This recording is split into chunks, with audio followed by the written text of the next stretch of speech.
জানি না কার মা নাই, কার আব্বা জান নাই, কে জানি রে মাও নাই, বাবাও নাই, কবরের বাসিন্দা হয়ে গেছে। আল্লাহ কত দূরে যায়, কত দূর খবর নেওয়া যায়।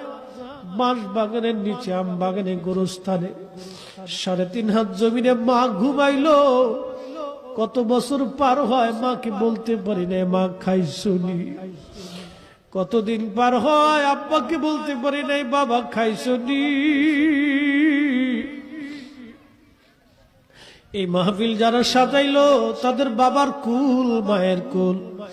মাহফিলে যারা টাকা পয়সা, শারীরিক শ্রম আর মেহনত দিয়ে সুন্দর বাগানে যারা সাহায্য করলো, তোমার হাবিবের ঈদে মিলাদুন নবীর মাহফিল, আল্লাহ মেহেরবানি করে তোমার হাবিবের ইজ্জতের খাতিরে সবার আপনজনদের কবরগুলি